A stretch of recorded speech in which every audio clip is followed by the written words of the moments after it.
One of the craziest things I've ever seen happen on a football pitch just happened between Roma and Lille. The sentence I'm about to tell you is 100% true. Roma took 3 consecutive penalties during the course of the match, and all of them were saved.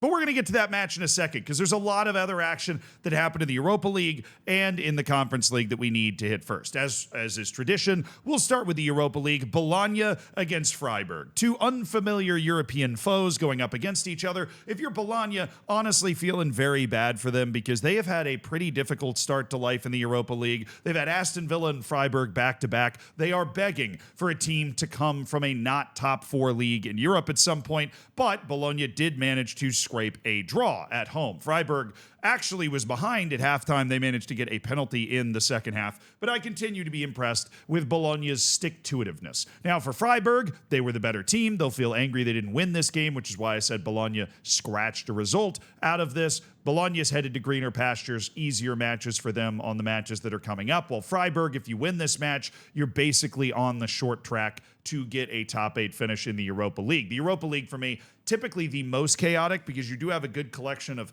large European brands clashing with teams like FCSB from Romania that just might be the hot hand in that particular year. And there isn't quite enough quality like in the Champions League for that just to not matter as much. So the Europa League is what I'm saying. The Europa League might just be the best one to pay attention to, but Freiburg and Bologna matching up against each other is not one that typically holds the interest. It's kind of a draw, a push. Both of those teams should be comfortably in the knockouts. Now, Norwegian side, Brann. This team, they're not bland. They managed to beat Utrecht 1-0. Utrecht obviously is a team from the Netherlands that is not 100% used to being in these European situations, yet they had to go to Norway, and Brand's been putting together impressive performances. They look like a team that could make a little bit of noise in the knockouts of the course of this competition. This is a matchup between 2 teams that I would put in that category, so very important win for Brand to pick up kind of early on in this process. One of the biggest takeaways in Europe, though, has been the Scottish League's downfall. They have not looked good. Rangers getting blown out by Club Brugge 9-1 on aggregate in the final round of Champions League qualifying was a pretty good sign. But Celtic has now come home and lost 2-0 against Braga. Now, Braga is a feisty European experienced team that has put together a good run of results in this European campaign as well. And they were the better team, at least according to XG, as much as you can trust those things, right? But they also were the better team on the scoreboard. So I feel like you can kind of trust that. 1 goal in the first half, 1 goal in the second half. Celtic, you do not want to... Celtic would expect to not lose any of the matches they play at their place over the course of the Europa League, at least before you get to the knockouts. They're going to be frustrated that they lost this match, and they're not the only Scottish team that fumbled the bag here. FCSB lost to Young Boys. I gave FCSB a shout out earlier, but the Swiss League seems to be on the turnaround. Young Boys have not been putting together good results in Europe recently. This will count as a good result. FCSB is a team that has proven consistently that it is dangerous over the last 2 years. And Young Boys coming out of there with 3 points is a big win for them. An even bigger win is the fact that they definitely deserved it. They went on the road and they took care of business. Speaking of road trips, tough road trip for Nice. Not so nice.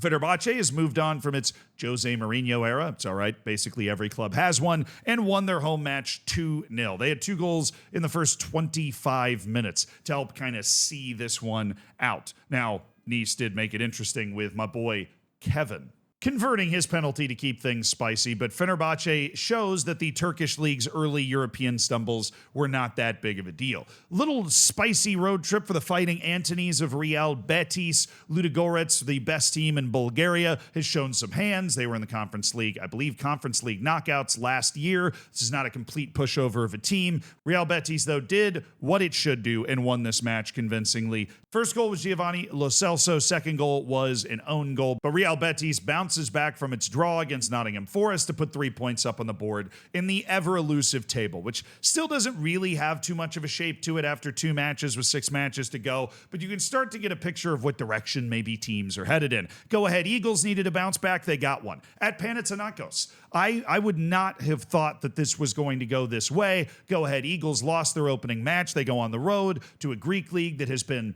pretty darn solid and has a number of teams participating in European League stages. Panathinaikos has been able to produce good results. I would have picked them as the favorite in this match, but go ahead, Eagles. They delivered. They were also down 1-0 on the road, scored the winner in the 82nd minute. So they deserve full credit for showing off the grit and the heart. Panathinaikos obviously going to be disappointed that they didn't get more out of this match. Bit of a weird one. Victoria Pilsen against Malmo. Pilsen, very good European team, very dangerous. I would say outside of the top, 10, 11 leagues, there are not many better teams than Victoria Pilsen in Europe. You could probably make a compelling case they might be the best team outside the top 10 or 11 leagues. Out of the Czech league, 3-0 at home against Malmo. Malmo would be a team maybe trying to get into that conversation out of Sweden. They have not been that good recently. They kind of fell to pieces here. They got themselves a red card. Victoria Pilsen balanced it out with a red card, and then Malmo got another red card in the 96th minute. So there was chaos, there was drama, there was intensity, and there was domination from Victoria Pilsen to put 3 points up on the board. Basel, their bounce back to the top of the Swiss game has continued with one of the surprising results of this round of European competition. They beat Stuttgart 2-0. This is the same Stuttgart team that 2 years ago was running neck and neck with Bayern Munich. Okay, this is a Stuttgart team that has shown consistently over the last 2 years that it is a competitive, competent European side out of the Bundesliga, and that's the type of side that would be a favorite against any team from Switzerland the last couple of years. Basel fell down in the Swiss league. They pulled themselves back up, very quickly rebuilt themselves. You had Xherdan Shaqiri running around out there. He was on the field in this match playing as the 10, dropped the best rating on the entire Basel squad. Of course he did. And he did that by scoring the second goal in this 2-0 win for Basel. The Basel Ultras also put on a spectacular display for this game, if you happen to come across that. Who am I kidding? Hey, what am I here for? I'll show you the Basel Ultras having a great time. Little did they know they were celebrating at the beginning of what would be a very big, important win for them. Alarm bells may be ringing for Stuttgart. You don't want to go around shipping multi-goal losses to teams not from the power leagues. Celta Vigo won 3-1 at home against PAOK Thessaloniki. We call that taking care of business for the Spanish side. Porto, bit of a sleepy game. Stadium wasn't quite full. They're at home against Red Star. They score an early goal, but then Red Star kind of scratches it back. I actually ended up watching the full extended highlights from this match, and then they score an 89th minute winner where Red Star's defense just falls asleep, leaves a guy wide open on the wing. He's sweaty, EAFC type, crosses it back to Mora, the incredibly, if you don't know who this guy is, by the way, allow me to help you, the incredibly exciting young player on Porto, Rodrigo Mora. Every time you watch Porto play, he's somebody that jumps right off the field as a guy that has the quality to play at a higher level. Sneaky impressive result of the round. Aston Villa at Feyenoord. This is a Feyenoord team that was lethal in Europe last year. A Feyenoord team that can really, I believe, compete against just about anybody in the world when things are humming quite right. And Aston Villa has not been great in the Premier League so far this season, but they have been great in the Europa League. They got 2 wins from 2, including a road win against Feyenoord that is really nice to file into your back pocket. Funny thing is, probably didn't deserve it on the balance of the chances that exist. But only people like me are checking that. So you know what, Aston Villa? Enjoy. Ferencváros, a name to keep track of in the Europa League, because they won 1-0 at Genk. Genk started this entire shindig with a pretty impressive result of their own. They beat Rangers on the road 1-0. Obviously, Rangers might just suck, but they likely don't, at least at the Ibrox. Ferencváros being able to go to Belgium in order to take care of them, it's impressive work, especially when you balance it out with the fact that they managed to draw against Victoria Pilsen in their first match, a team that I obviously have a ton of respect for. It's a Ferencváros team that might just be dangerous. One of the best showdowns of the round, Lyon against Salzburg, the tower of power in the Austrian league. Lyon managed a 2-0 win. So the big French team able to take care of business. They were all over this. They bounced back from an early penalty miss in order to grab the win. Anyways, Maccabi Tel Aviv played host to Dinamo Zagreb. The Croatian Giants grabbed the win 3-1. That is a win that is important. I wonder what's going to happen to Maccabi Tel Aviv as UEFA is seriously considering and likely going to ban Israeli teams from all UEFA competitions. I don't know what ends up happening with them, but they got to play this one more Europa League match anyways. Nottingham Forest, this one got a lot of boos. Ange Postecoglou apparently already on the hot seat because he can't seem to win a game with Nottingham Forest, and they've lost at home to Danish team Midtjylland 3-2. They were behind at 1.31 until a late goal maybe made things interesting. Nottingham Forest scored multiple goals that were offside in this match, but by and large, they just looked too open on the defense, and multiple goals they conceded were from set pieces, which anytime you're giving up significant numbers of set piece goals, there's two things to look at: tactics and the dedication of the players. And those are the two things that a manager is almost most charged with. So I understand why Ange Postecoglou is under pressure. And for Nottingham Forest, they are now on 1 point after 2 matches in the Europa League, which they shouldn't even be in anyways. They're only there because Crystal Palace got screwed out of a spot there and went down to the Conference League. Then there's Rangers. Sturm Graz has not been great in Europe. In fact, the Austrian league as a whole has not been very great. Most of them didn't even make it to league stages. Sturm Graz is the counterweight in many ways to RB Salzburg, and you need a counterweight to a Red Bull team in a country like Austria. They have a good home atmosphere. I wouldn't say as good as Rangers, right? It's at least a smaller stadium, but they used it and they beat Rangers. And this is, if you've followed, European qualifying and everything, a surprising result in favor of Sturm Graz. Perhaps even more surprising that it was basically deserved. This match was almost dead on even. And that's including the fact that Sturm Graz could have sat back on their laurels after taking a 2-0 lead in the first 35 minutes of the match and invited more pressure, which obviously would drive Rangers' XG up as they continue to throw bodies towards the goal. But a good win for Sturm Graz and the Austrian teams. Maybe Sturm Graz is showing life after all. The real danger is for Rangers, who have no points from the first 2 matches, and Celtic getting dragged at home by Braga. It's not a good look for the Scottish League overall. Then there's Lille and Roma. Now, Lille versus Roma is one of those special moments that you just can't quite believe what you're watching. The final score was 1-0 to Lille. Got an early goal, rode it out for a while. Roma gets a penalty. Pretty obvious pen.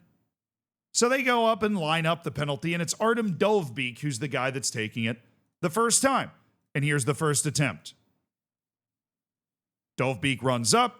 It's a pretty bad penalty. Goalkeeper saves it.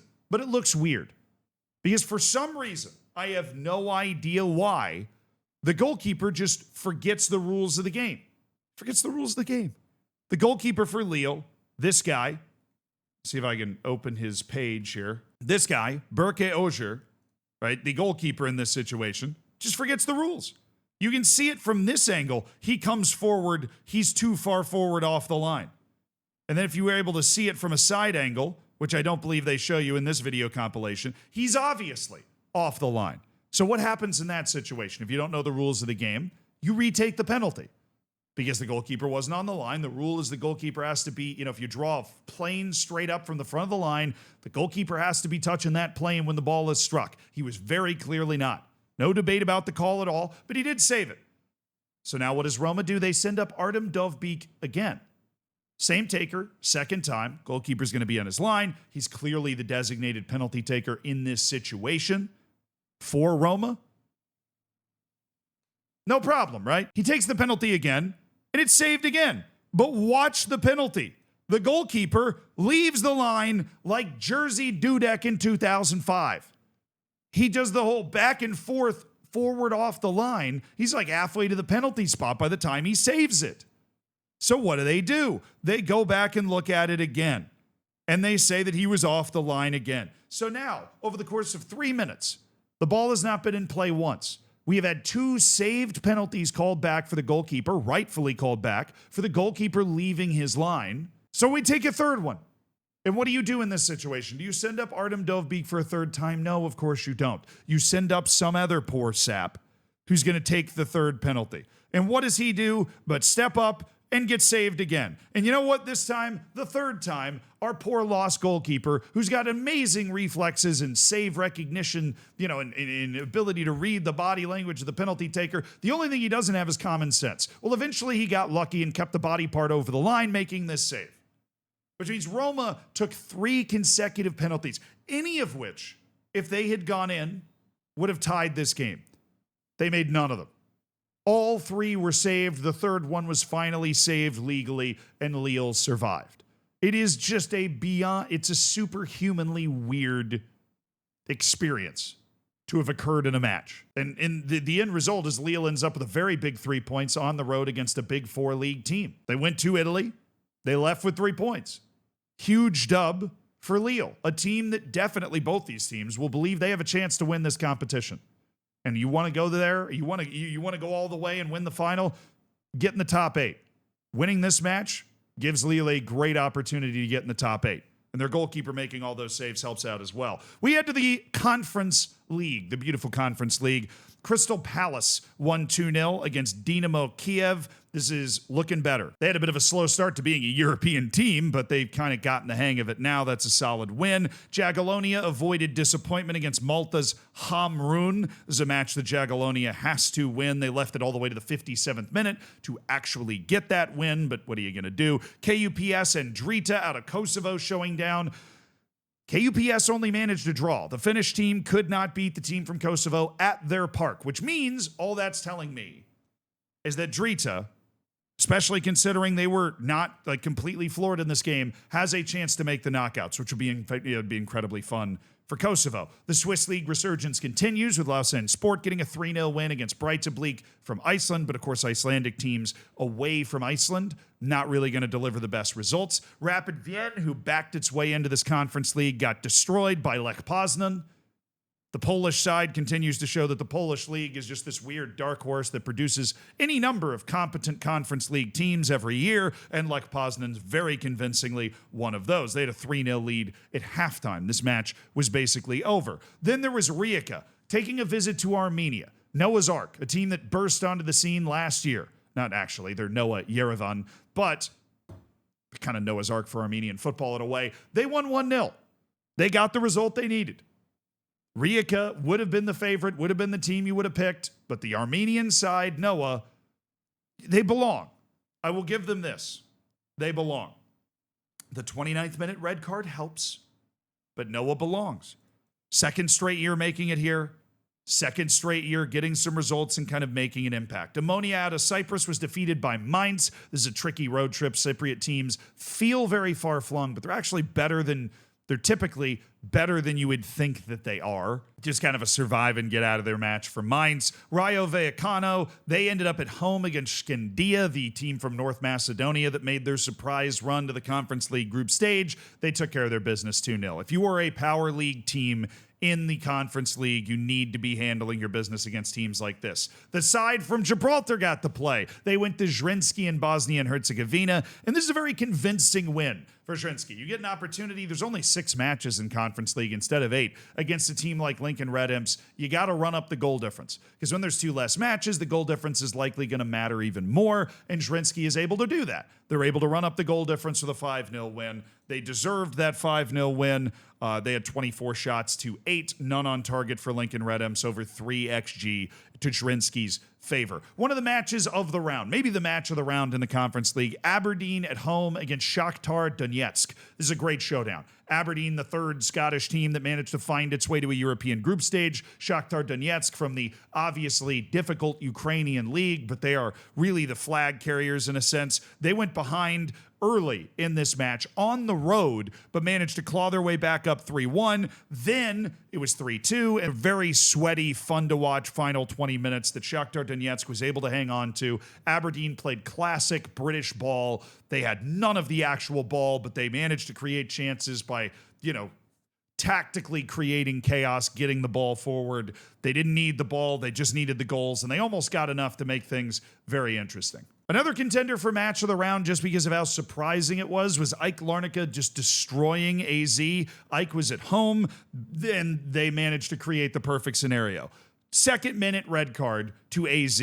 Then 1 goal, 2 goals. Late on, the legs are heavy for AZ, down to 10 men. They get goals 3 and 4, and it's one that you can circle and really just hang your hat on. I mean, AZ could not find a way to get control of this match. They only had 31% of the ball. You would expect a team like AZ with their quality, even after getting a player ejected, to be able to get more than the ball than that. So a huge credit to AEK Larnaca for having a good plan for this eventuality. Celje out of Slovenia continues to be the weirdest team ever. They are not the best team in Slovenia, at least they weren't last year, and yet they managed to continue to produce ridiculous results in the Conference League. They're back for a second straight year. They made the knockouts last time, and now they've smoked AEK Athens 3-1. Make it make sense. They are a team that only shows up in Europe. They went behind 1-0 at home as well before they battled their way to a 3-1 victory, which was absolutely deserved. If I look up the Slovenian league and they are not top of that league, I'm going to lose my mind. They are Thank goodness.